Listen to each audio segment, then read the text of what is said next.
Boa noite a todos, como vão vocês? Iniciando mais uma live do Médico Sem Jaleco, esperando somente a entrada do nosso convidado.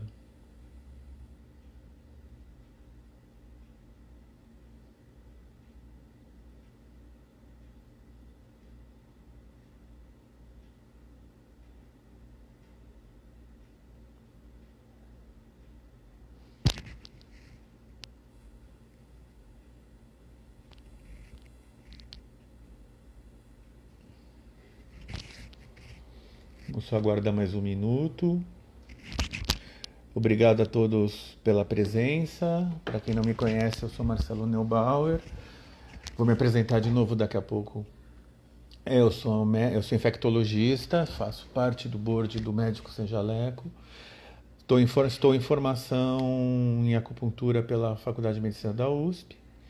Hoje o nosso convidado é o Dr. André Tsai, que é presidente do Colégio Médico de Acupuntura do Estado de São Paulo.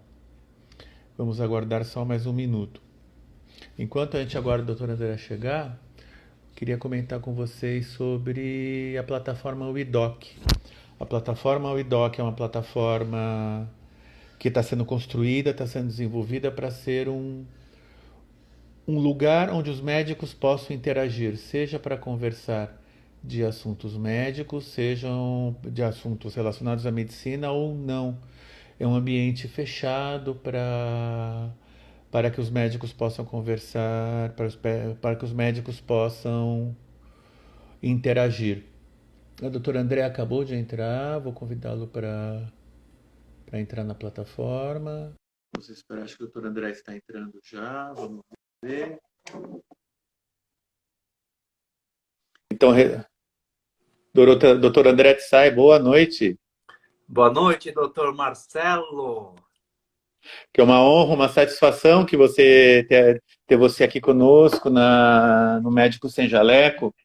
Acho que hoje a gente tem tudo para ter uma conversa bem gostosa, bem interessante. Então, começando oficialmente agora o evento, deixa eu me apresentar. Eu sou Marcelo Neubauer, eu sou médico infectologista, formado e com especialização pela Faculdade de Medicina da USP, e atualmente eu curso especialização em acupuntura pelo Centro de Estudos Godoy Moreira, do Instituto de Ortopedia da Faculdade de Medicina da USP. Por favor, doutor André, se apresente. Boa noite, Marcelo. Boa noite a todos aí presentes. Meu nome é André Tsai. Eu sou colega ortopedista e acupunturista. Eu fiz a minha residência no Instituto de Ortopedia e Traumatologia do HC aqui da USP. Em 2006 para 2007, eu tive uma oportunidade de fazer uma pós-graduação em acupuntura e medicina chinesa na República da China, Taiwan. Fui lá, voltei, e quando eu voltei eu comecei a lecionar essa parte da acupuntura pelo Centro de Acupuntura do IoT, né? Participo de uma forma bem ativa na vida associativa, né? Tanto da SBOT quanto do CMBA, ou CMA São Paulo, e hoje eu sou o atual presidente do Colégio Médico de Acupuntura de São Paulo. Puxa vida, André, muito obrigado. É uma honra, é uma verdadeira honra para o Médico Sem Jaleco receber você aqui na nossa plataforma. E eu queria começar já com uma provocação. André, Opa! a acupuntura funciona? A acupuntura funciona, mas infelizmente não vai funcionar para todas as condições clínicas que a gente queira, né? Hoje nós temos um nível de evidência, especialmente para dor crônica, que é incontestável. Então, inclusive, várias entidades internacionais, elas têm incluído a acupuntura nos seus guidelines, né? Como a Sociedade Americana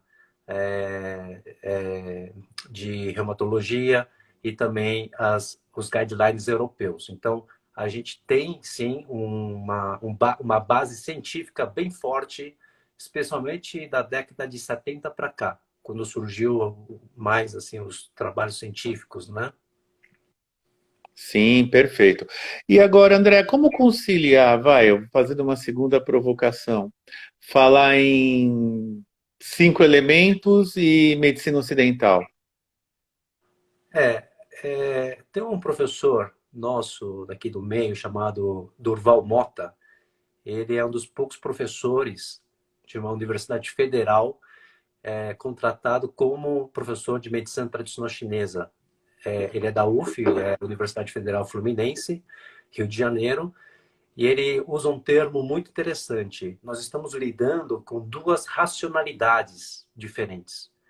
A da biomedicina, que é a nossa, conhecida como medicina moderna, hipocrática, e a medicina chinesa. Né? Existem outras medicinas na Índia, no Japão, na Coreia, mas, de modo geral, eu tenho essas duas grandes racionalidades. Quando você fala de 5 elementos, você está tocando numa teoria bem antiga da medicina chinesa e que consegue, através da observação, então a diferença da medicina chinesa com a medicina ocidental é a questão da observação. Então, é uma medicina muito empírica, diferentemente da nossa, né? E essa questão de você observar o meio a que você vive e esse meio te influencia na saúde, eles começaram a fazer uma correlação das teorias do Yin Yang, dos 5 elementos, no nosso organismo. Então, hoje, como que eu vejo? Quando você fala de 5 elementos aplicado na medicina chinesa, eles tentam, de certa maneira, fazer uma correlação com o funcionamento da própria natureza, né? Que eles entendem que tudo é um ciclo. Então, tudo que acontece dentro do nosso organismo, na verdade, é um ciclo. Você se alimenta e tal, tem um processamento, e depois você tem a, a excreção realizada. Então, eles começam a fazer a correlação. Hoje, eu creio que um dos grandes desafios é da gente tentar fazer exatamente esse paralelo entre a medicina chinesa e a medicina biomédica, a medicina ocidental, né? Então, esse é um desafio, porque muda muito a questão da racionalidade, né? Do raciocínio, de como eles pensam. Então, não é tão simples assim. Mas, de forma geral, os 5 elementos, ele foi uma maneira dos antigos chineses tentarem explicar o funcionamento fisiológico que ocorria entre os órgãos, pulmão, coração, o, o intestino, o rim e assim por diante. Mas são conceitos diferentes, né? Sim. E assim, André, voltando ainda insistindo um pouquinho nessa questão. A gente sabe que se pesquisa muito se faz muita pesquisa moderna em acupuntura, sejam estudos para definir as melhores indicações, sejam estudos para tentar entender esses mecanismos, como que na verdade isso se correlaciona. Como que são feitos os estudos em acupuntura? Quer dizer, como é que eu consigo, na acupuntura, ter um modelo de placebo, por exemplo? Isso existe? Como é que funciona? E principalmente, acho que é uma informação muito útil, principalmente para aqueles nossos colegas que têm interesse em conhecer o assunto, até para indicar para um paciente, até para encaminhar, para saber se está fazendo uma boa indicação, um bom encaminhamento, como ler um estudo clínico de acupuntura. Ok. Bem complexa a pergunta, porque quando você fala Uhum. da questão científica, basicamente eu tenho dois modelos, o laboratorial, o animal, né, o experimental e o clínico. Então, na parte laboratorial, foi muito importante para você identificar, por exemplo, substâncias que eram envolvidas no mecanismo de ação da acupuntura. Então, eles pegavam, tem um trabalho clássico em que você fazia coleta do líquor de alguns ratos ou coelhos, e após o estímulo da acupuntura, você coletava o líquor novamente e via que tinha liberação de substâncias opiáceas, né? E mais, você podia transferir o efeito analgésico de um ratinho, de um coelhinho, para um outro que não sofreu acupuntura, né? Você tira o líquor de um que sofreu acupuntura, que houve a liberação das endorfinas, e você transfere para um outro ratinho ou para um outro coelhinho, E esse coelhinho que recebe esse líquor, que já liberou a endorfina, também esboça a reação analgésica e anti-inflamatória. Aí, eu pergunto, e aí? O animal ele tem efeito placebo? Ou no sentido de, eu consigo sugestionar para o animal um efeito assim de, opa, vai melhorar a sua dorzinha na patinha, ou vai melhorar aquele reflexo de retirada da cauda, né? Quando a água esquenta demais, né? Então, já abre esse questionamento. Existe um fato. O fato é que alguma coisa é liberada e existe um efeito. Passando para o lado clínico, esse é um grande... Eu acho que a pesquisa em acupuntura clínica, ela teve um grande avanço a partir do momento que começou a entender os mecanismos. Então, o efeito placebo, ou o efeito que você sugere ao paciente, ela existe. Então, ela é documentada. Inclusive, não só na acupuntura, mas qualquer ato médico, ou até mesmo qualquer ato de cuidado, um psicólogo, um fisioterapeuta, se você recebe o paciente assim de braços abertos, sorrindo, é claro que você tem um efeito diferente se você pegar o paciente com a cara toda amarrada, né? Com uma expressão corporal de que, olha, não estou a fim de muito papo, ele não vai se sentir acolhido. Então, o efeito placebo, ela existe.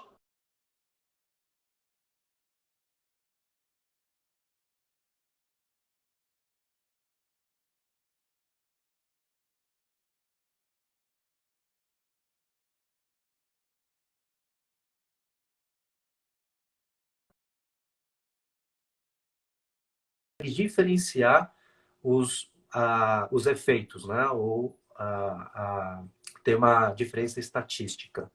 Respondendo a outra questão, qual que é o melhor placebo? Então, antigamente, o placebo era até considerado o grupo controle, não intervenção. Você pegava um grupo, um recebia, outro não recebia. Esse não é placebo. Esse aqui é um grupo de observação, você é um baseline, você vai observar, mas ele não sofre nenhuma intervenção. Então, é um grupo que não teve intervenção. Antigamente, eles usavam, por exemplo, aquele TENS, um aparelho de TENS, cola lá na pele do paciente e fica lá apitando. E aí o paciente olhando, olha, o aparelho está funcionando, está aparecendo luzinha, tô ouvindo um barulhinho, sugestionando que o cara está recebendo o tratamento. Né? Só que hoje em dia não dá para você cegar o paciente com esse tipo de placebo. Todo mundo já sabe o que é acupuntura. Tem que ter agulha, né? Tem que ter agulha. Hoje, com a internet, as pessoas sabem o que é acupuntura. Então, hoje, de uma forma mais sucinta e direta, existe um tipo de agulha que ele tem duas partes. Olhando por fora, é igualzinha a uma agulha tradicional de acupuntura. Só que na hora que você vai inserir, ao tocar a pele, ele vai telescopando para dentro. É que nem aquela faca d'água, sabe? Que você enfia brincando com o seu amigo e encolhe o tamanho da faca. A agulha está sendo introduzida para dentro do corpo. Então, esse seria o melhor placebo para acupuntura. Quem idealizou essa primeira agulha foi um alemão chamado Streiberger. E depois vieram umas coreanas, tipo a agulha de Parker. Tá? Então, Interessante isso eu acho isso. que... Sim, sim. Não, desculpa, meu vídeo deu uma cortada, André.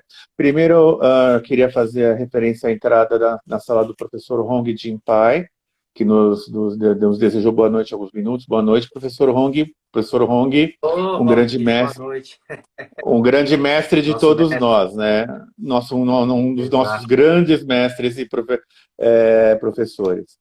Outra coisa, André, muito interessante isso, e como é difícil você fazer esse tipo de estudo. Agora, o que seria um estudo clínico, quer dizer, um estudo com paciente bem desenhado? Eu precisaria prever o uso de uma dessas agulhas, vamos chamar de agulhas placebo, Mas eu poderia também fazer um estudo contra pontos falsos, vamos dizer assim, aqueles pontos que não são os pontos que são descritos corretamente, ou então usar um ponto verdadeiro, mas com uma outra indicação, isso funcionaria? Isso já tem um certo debate na literatura.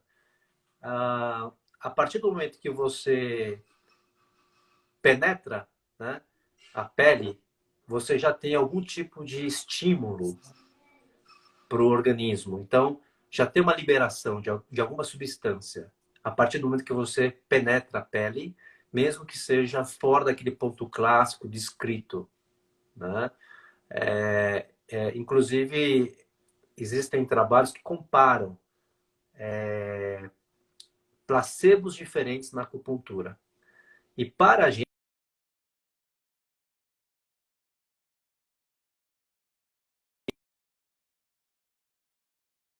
mesmo que seja fora do ponto, e mesmo que seja no nível superficial, né? Certo. Então, para aí você concluir que a acupuntura verdadeira é melhor do que a acupuntura Shan, com esse tipo de Shan, você vai ter que ter um N muito maior para você ver a diferença, porque aí a diferença acaba sendo mais estreita, menor, né? Sim. Então, esse seria ele teria efeito. O próprio professor Hong, ele já falou, olha, eu posso até falar que não existe uma acupuntura placebo, porque toda acupuntura vai desencadear algum tipo de reação. Eu posso falar em acupuntura de efeitos mínimos, né? Então, mas na prática é acupuntura Shan, e no meu entendimento, até onde eu li,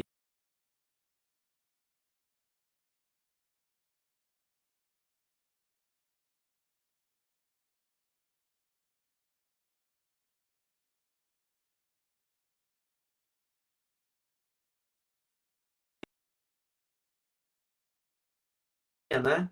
Opa, voltou? Desculpa, gente. Continuando. Estava falando sobre a acupuntura Chan. Isso. E agora está bem documentado, está bem estabelecido. Existe, é, da mesma forma que você tem o consorte, que é um conjunto de regras para você conduzir um RCT, você tem o stricta. O stricta, na verdade, é o consorte para a acupuntura. Então, por exemplo, ele tem algumas recomendações. Primeiro, você tem que padronizar o aplicador.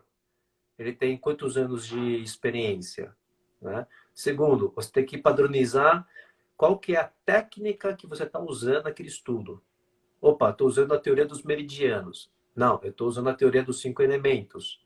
Ah, não, eu estou usando a teoria do punho-tornozelo. Não, eu estou usando a teoria do Zhang-Fu. Tudo isso tem que descrever, né? Descrição dos pontos. Quantos pontos? Quantos minutos que você deixa? Quantas vezes por semana? Se você faz alguma estímulo adicional, como uma eletroestimulação ou ventosa. Então, existe uma lista de orientações para que você tenha um padrão, uma coisa mais controlada quando você faz uma pesquisa clínica em acupuntura. Chama-se stricta, que seria uma extensão do consorte para a acupuntura. Sim, perfeito. Nossa, André, muito interessante. Agora, você falou muito, você deu muita ênfase à dor crônica como uma indicação de acupuntura e realmente, até pela minha experiência de formação, eu vejo, acho que é 90% do que a gente atende no ambulatório do Hospital das Clínicas. Mas existem aplicações bem definidas em outras especialidades, como, por exemplo, oncologia, ginecologia, dermato. Queria que você comentasse alguma coisa a respeito. Bom, você tocou muito bem no assunto e hoje o que nós pretendemos com a acupuntura é fazer uma medicina mais integrativa. Então eu sempre falo, a acupuntura não veio para substituir nada, né? Ela veio para complementar e adicionar a toda a medicina que nós conhecemos e estudamos, né? A minha formação foi a formação de todos vocês. Então, a acupuntura veio para complementar. Na área oncológica, por exemplo, saiu um estudo, acho que foi publicado no JAMA, pacientes que são portadores de neoplasia de mama hormônio dependente, em que você tem o fator de estímulo hormonal e aí acaba recebendo o tamoxifeno para fazer o tratamento, né? O inibidor da aromatase, metade desses pacientes desenvolve algum grau de efeito colateral, né? Porque a aromatase também está presente no fígado e, no caso, no aparelho musculoesquelético. Então, muitos desses pacientes, eles acabam tendo dor do aparelho musculoesquelética a tal ponto de abandonar o tratamento. E aí, você abandonando o tratamento, você acaba perdendo na sobrevida desses pacientes. Então, esse trabalho, ele fez um duplo cego, controlado, 2 grupos, um que recebeu e outro que não recebeu acupuntura, né? Não me lembro exatamente qual foi o Chan que ele usou, mas houve sim uma diferença estatística da melhora da dor desse paciente a ponto de não largar o tratamento da quimioterapia ou da hormonoterapia, por exemplo, né? Existem outros trabalhos, como, por exemplo, o Dr. Eduardo D'Alessandro, que é um dos nossos colegas aí do ICESP, ele está no seu programa de doutoramento estudando a acupuntura em cima dos efeitos de alguns quimioterápicos que induzem uma condição clínica de climatério-like, né? Então, aqueles fogachos durante a noite. E, num resultado preliminar, já viu que houve uma diferença. Ou seja, na parte oncológica, isso já está bem estabelecido. Ela está vindo para ajudar a controlar os efeitos colaterais do tratamento padrão-chave. O que é o chave que eu quero dizer? É a cirurgia quando precisa fazer cirurgia. É a quimioterapia quando precisa fazer a quimio. E a radioterapia quando precisa fazer a rádio. Tá? Então, por exemplo, muitos pacientes vêm no pós-operatório por conta de uma cicatriz dolorosa. Ótimo. Não dá para ficar tomando anti-inflamatório porque já está tomando quimioterápico, né? Um outro exemplo muito clássico, que inclusive foi uma das primeiras indicações que a OMS aceitou para indicar acupuntura, que é náuseas e vômitos pós-quimioterapia. Tá? Ao invés de... Tem vários protocolos. Eu posso apertar o ponto, que é o pericárdio 6, né? Você conhece. Exatamente. Alguns minutos antes da sessão da quimioterapia, que o índice de náuseas e vômitos acaba diminuindo para esses pacientes. Inclusive, teve até empresa que desenvolveu tipo uma pulseira com 2 argolinhas, de tal maneira que fique pressionando lá o ponto pericárdio 6, né? Eu sou mais tradicional, então eu prefiro que venha fazer a acupuntura clássica. Pode vir 1 dia ou 2 dias antes da quimio, ou no mesmo dia, faz o pericárdio 6 bilateral e vai na sessão. Aí, tirando os efeitos colaterais, alguns pacientes, isso já tem evidência também, de fazer acupuntura para melhorar aquele vale de imunidade entre um ciclo quimioterápico e outro. Então, um ponto clássico que nós estudamos é o estômago 36. Esse é um ponto que todos nós conhecemos para melhorar um pouco a imunidade do paciente. Tá? É claro que associado a uma boa dieta ou até mesmo algum suplemento tipo granuloquine para você melhorar aí A celularidade as células imunológicas. É claro. Então, não estou excluindo o tratamento. Não, o paciente vai ter que fazer isso mais aquilo, né? Isso na parte oncológica. Na parte oncológica, a gente pode passar hoje a live toda falando sobre a parte oncológica, né? Embora eu seja ortopedista, como a parte oncológica tem, infelizmente, crescido em prevalência, Dr. Liao, por exemplo, ele tem um centro de apoio lá na BP Mirante, né? E vários outros hospitais oferecem acupuntura médica como tratamento coadjuvante para a parte oncológica, né? E, que mais? Bom, enfim, então fugindo um pouco da parte de dor, é isso, da parte de oncológica, é isso, na parte, por exemplo, psiquiátrica, é inevitável. Esses meses todos, a gente presos em casa, trancafiados, as pessoas com toda a incerteza do que pode acontecer, com medo da morte, o índice de transtornos de humor e de ansiedade estourou, Dispararam, né? parou, Estourou, né? né? E então, eu digo até com uma certa propriedade, muitos pacientes recorrem à acupuntura para tentar aliviar esse grau de estresse e de ansiedade, né? O que eu vejo de muito vantajoso na acupuntura é a filosofia dela de lidar de uma forma mais holística com o paciente. Se de um lado a medicina moderna se ultra especializou, né, na pontinha do dedo esquerdo do paciente, a acupuntura veio para resgatar um pouco da parte de que, olha, essa dor aqui pode ser um problema no coração, pode ser um problema no fígado. Então, a gente voltar a ser um pouco mais um clínico geral, né? Perfeito. Então, eu vejo que se a ideia é, olha, isso aqui é bruxaria, é charlatanismo, olha, vários estudos já mostram que não é. A gente tem documentação, embasamento científico mais do que suficiente para demonstrar por A mais B que não é nada esotérico, tá? Perfeito. Infelizmente, você sabe disso, né? Tem alguns colegas, inclusive médicos, que levam um pouco para esse lado energético e tal, que é um campo que a gente pode discutir. Energia, claro, eu tenho, se você tocar no meu rosto, eu vou emitir uma energia térmica, claro, né?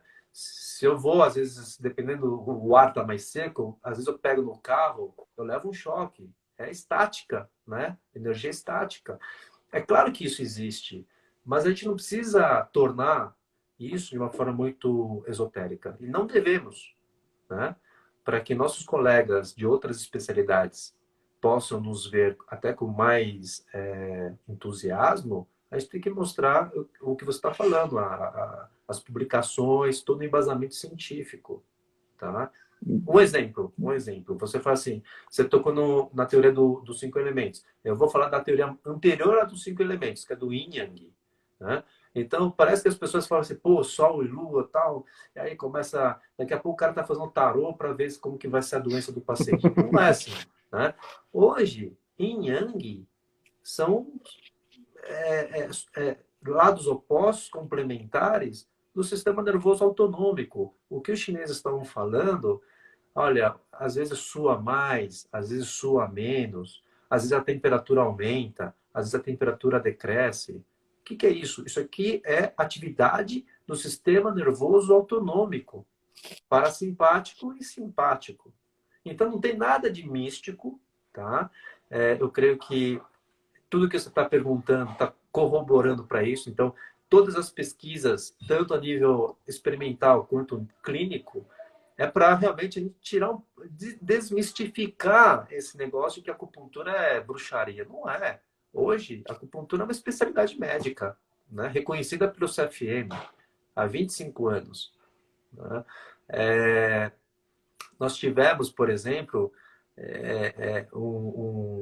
em menos de 10 anos, o número de titulados pela acupuntura cresceu 3.000 vezes, 3.000%. Ou seja, de 1.000 titulados foi em menos de 10 anos para 4.000 titulados. Né? Que maravilha. Então, a Que gente. maravilha. Isso de certa maneira, é reconhecimento de todo desse embasamento científico. Tá? Sim. Queria, André, primeiro dizer que o doutor Eduardo D'Alessandro está aqui na sala, mandou um oi para gente. Ele Seja ouviu o que muito a gente bem-vindo, começou a ler? Eduardo. Ele ouviu? Ouviu? Ouviu? Ele ouviu. Então Ele ele pode me ouviu. corrigir aí. Eu acho, não sei se eu falei besteira, viu, Eduardo? Ó, Tem duas perguntinhas que surgiram aqui. Uma é da Ana Lúcia Gonçalves. Ela pergunta dos resultados da acupuntura nas doenças de pele, particularmente nas atopias.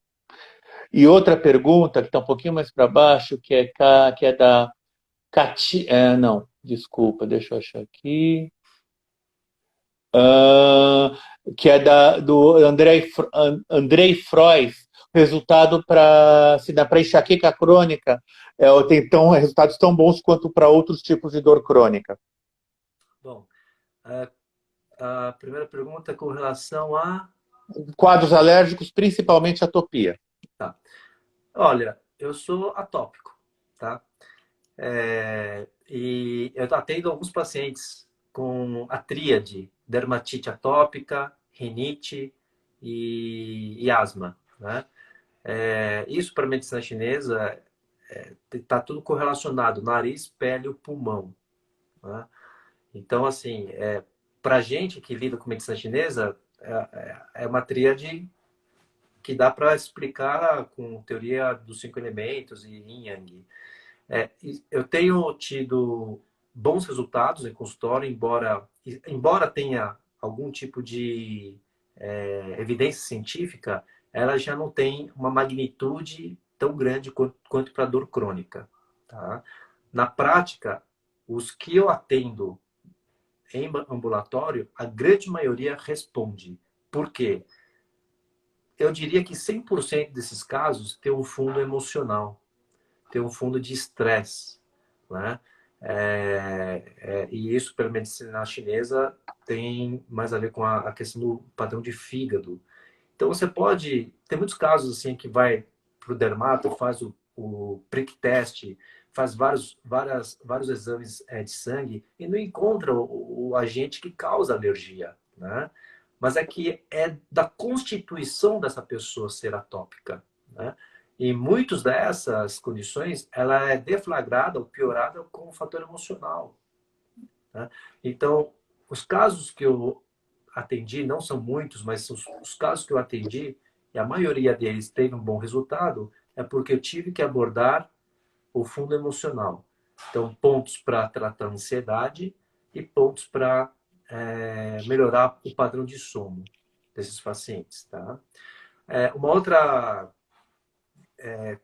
questão que eu sempre abordo, e todos nós fazemos isso, é que o paciente ele tem que se abordar de uma forma mais ampla. O atópico, você tem que fazer uma higiene ambiental também. Não adianta nada eu fazer acupuntura e se ele tiver alergia a pelo de cachorro, de gato, ele ter um monte de gato aí, como você tem aí um monte de gato, né?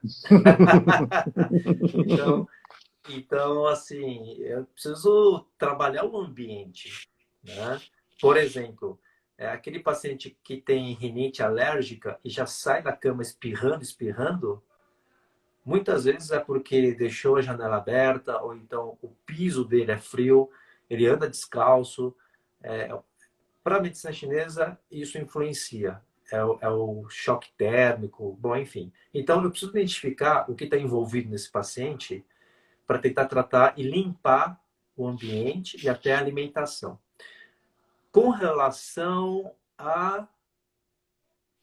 A enxaqueca crônica e o tratamento da enxaqueca crônica. Tá. Olha, eu como ortopedista, eu não sou a melhor pessoa para fazer o diagnóstico diferencial dos diferentes tipos de enxaqueca, né? Quer dizer, eu vou falar dor de cabeça. Dor de cabeça do tipo enxaqueca, ou dor de cabeça do tipo ensalva, ou tensional. A de ensalva, eu pessoalmente não pego muito no consultório. Quando eu pego é tipo enxaquecoso ou tipo tensional. E para essas duas situações também tem excelentes resultados. Então, padrão típico dessa dor enxaquecosa é mulher, tá? Fase menstrual. Ou seja, piora muito, ou seja, um dia antes ou no mesmo dia, ou até um dia depois. Então, nesse período menstrual, você tem essa piorada dor, ou então a dor surge uma vez por mês, né? Isso aqui é fígado, é estagnação do fígado, então regula muito bem, com 2 pontinhos. Fígado 3, baço pâncreas 6, bilateral. Tá? Bom, e a tensional tem muito a ver com a parte postural e com relação à ergonomia. Aí eu falo mais como ortopedista e com mais propriedade. Então, por exemplo, hoje falando com você, eu estou com um tripézinho aqui, com meus olhos na altura da tela do celular, né? Do contrário, começar a ter dor de cabeça. Aqui, Sim. com irradiação, inclusive, pode até mimetizar uma crise enxaquecosa. Tá? Eu gosto muito de usar pontos locais, né? Para aliviar esse tipo de dor tensional, né? Dor da parte cervical. Né? Então, também tem excelentes resultados, tá bom? Excelente. Muito bom, André, muito interessante. E assim, em outras especialidades, por exemplo, eu vi uma grande ênfase em várias coisas que eu li, em algumas aulas do curso, sobre a acupuntura na ginecobstetrícia. O que você podia falar a respeito? E Excelente. principalmente, contraindicação na grávida. Ok. Olha, você falou que 90% dos pacientes que a gente atende lá no ambulatório é de paciente crônico, certo? Sim, crônico com Perfeito. dor. A gente fez uma pesquisa, um dos nossos residentes no seu TCC, ele fez esse tipo de levantamento. Você quase chegou a 92% Uhum. já é crônico. Agora, sexo feminino, 78%, quase 80% é do sexo feminino, tá? Então, essa pergunta eu posso até dizer com certa propriedade, eu vou dividir em 2 grandes grupos, as gestantes e as que não estão grávidas. Para gestante, eu tenho no primeiro trimestre, por conta de hiperemese gravídica. Excelente. É o mesmo ponto da hiperemese pós-químio, tá? Excelente. Isso aqui já está mais do que sacramentado, tá? Às vezes o paciente, além de ter hiperemese, ela começa, aí já é mais um finalzinho do trimestre da gestação, começa a inchar as mãos e começa a ter uma síndrome do carpo bilateral, principalmente à noite, porque incha, tem a retenção, né, hídrica. É o mesmo ponto, pericárdio 6. Ok. E da metade até o finalzinho é dor lombar, tá? E então, para gestante, eu diria essas 2 indicações: hiperemese e lombalgia, tá? Alguma contraindicação para gestante, André? Contraindicação nenhuma. Nenhuma. Para fazer acupuntura, nenhuma. O que eu posso fazer é ter cuidado de escolha de pontos. Sim. Então, assim, eu não vou. O paciente já está no finalzinho da gestação, eu não vou espetar um ponto aqui no epigastro, que é o REMAI 12. Eu posso até fazer isso se ela estiver nas primeiras semanas, em que a barriga não cresceu ainda. Né? Existem alguns mitos de que não pode vesícula biliar 21, não pode usar os pontos dorsais, mas é tudo mito. Se você fizer um estímulo suave, gentil, você não vai ter problema, por exemplo. Qual que é a grande preocupação? Será que vai abortar o feto? Se tivesse realmente um ponto abortivo, eu estaria muito rico, cara. Estaria aqui todos nós, né, acupunturistas, Uhum. estaria muito rico, pô. Não, Uhum. a gente, a gente lida a favor da fisiologia do paciente, daquilo que é natural, né? Então, se perdeu, é porque tinha que perder. Ou é porque tinha alguma anomalia genética, ou né, por algum motivo. Não foi por conta da acupuntura, né? Mas, é claro, se você não está acostumado com esse público, se o paciente já é um paciente que já vinha tentando a fertilização, já tem 7 vezes que já fez a FIV e quer usar acupuntura tal, você vai ter que fazer todos os cuidados para que não recaia sobre você uma culpa que não existe, tá? Uhum.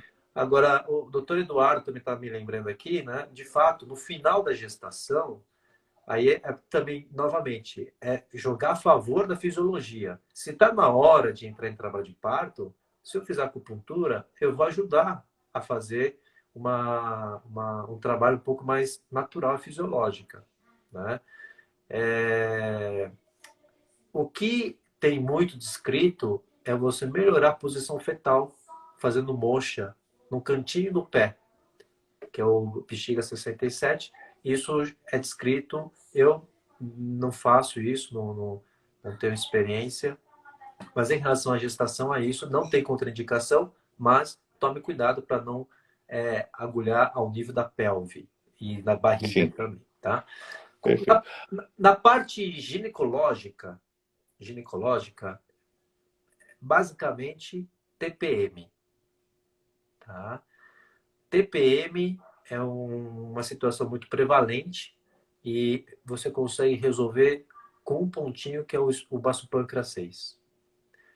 Resolve bem e tem muito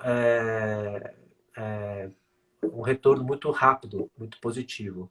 E para que aquelas moças que estão já entrando na menopausa, ou também os calores devido à menopausa, tá?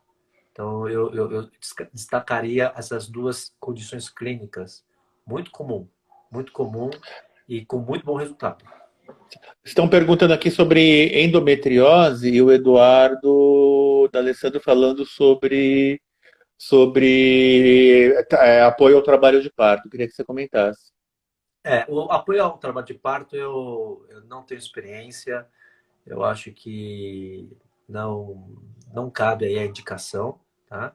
Agora, estou vendo aqui na questão da fertilidade, tem vários trabalhos, inclusive publicado, eu acho que no JAMA, se o índice de FIV, de sucesso da fertilização in vitro é 40%, quando você associa tratamento com acupuntura, aí tem vários protocolos, você pode fazer no mesmo dia a acupuntura e depois vai lá e faz a inseminação, aumenta para 60%. Uhum. Tá? Então, isso já está bem documentado. Né? Estou vendo aqui comentário também de que os fogachos aqui acabaram com a acupuntura, né? É isso mesmo. Tem paciente que com poucas sessões já resolve esse calorzinho aí que incomoda, né? Incomoda bastante, aliás, né? E voltando à questão da endometriose, temos sim muitos pacientes que são encaminhados devido à endometriose. Eu tenho um certo grau de sucesso, mas dependendo do tipo de endometriose, infelizmente às vezes é cirúrgico. Hoje a parte da ginecologia está muito dominando a técnica da laparoscopia, né? Então acho que eu já tenho muitos pacientes que às vezes são mais refratárias à endometriose e fazem a laparoscopia e saem com um resultado muito positivo, né? Então, nesse caso da endometriose, sempre faço um acompanhamento em conjunto com o ginecologista que está acompanhando, tá? Se Sim. o ginecologista fala que é cirúrgico, eu não vou contraindicar a cirurgia, tá?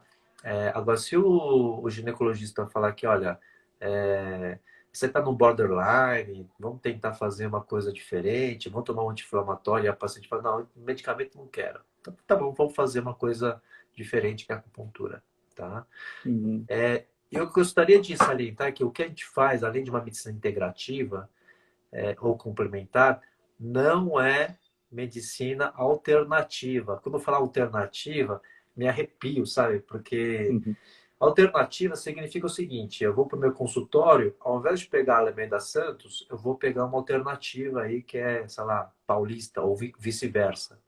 Quando você fala de medicina alternativa, você está alternando uma coisa com a outra. Não, não é isso. A gente está complementando uma coisa com a outra. Né?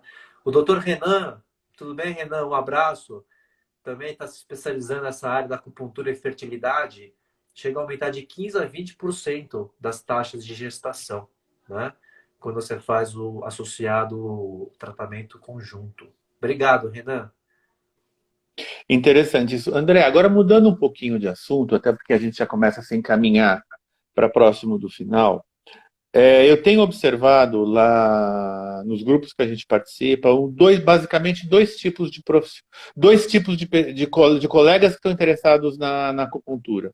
Um é aquele que tenciona se tornar um acupunturiatra, então ele faz o curso e a ideia dele é assumir a especialidade, prestar a prova de título, e clinicar, né, nessa área. E outro é aquele que pensa na acupuntura como um complemento da própria especialidade.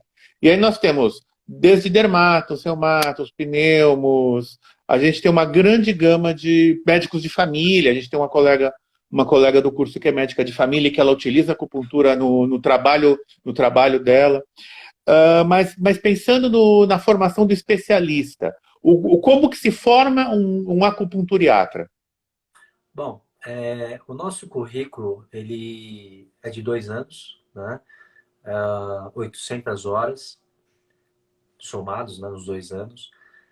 Nós temos uma outra linha de formação que é através de residência médica, que é de 2.880 horas por ano, também 2 anos. Então, mas nesse caso, é para o colega que acabou de sair da faculdade e vai prestar para residência médica. Então, ele vai ter toda Sim, uma carga de clínica, de outras áreas, né?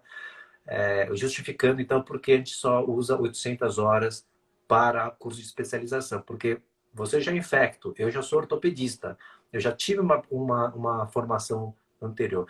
E nesses 2 anos, o que tem que ser ensinado é a base da acupuntura e todos os seus apetrechos envolvidos, né? Todas as suas teorias, de tal maneira que a pessoa possa pegar um paciente, qualquer paciente, e tentar tratar pela acupuntura, tá?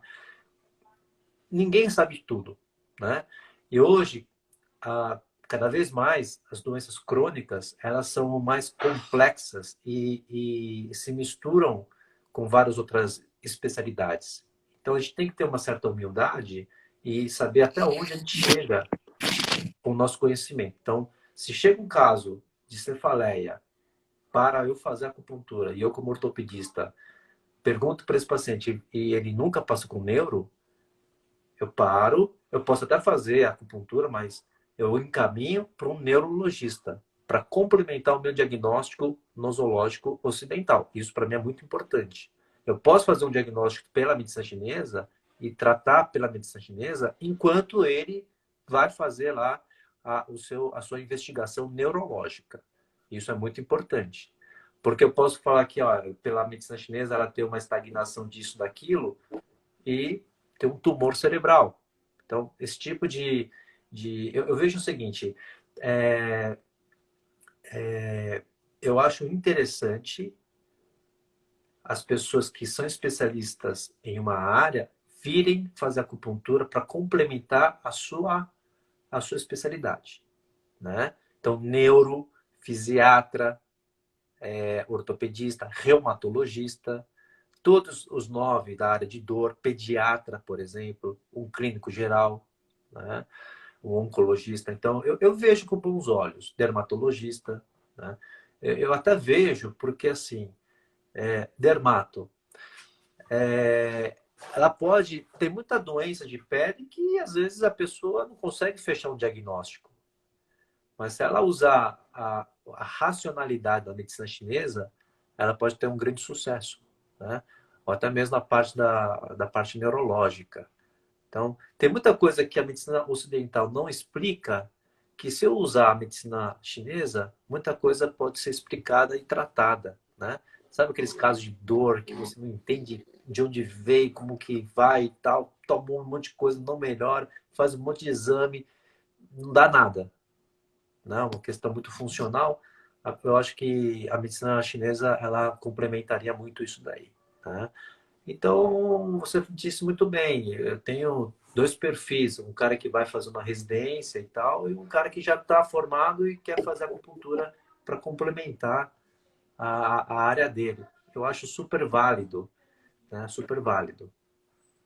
perfeito. Bom, doutor André, já são 10 para as 9, conforme nós combinamos, a gente terminaria por volta desse horário.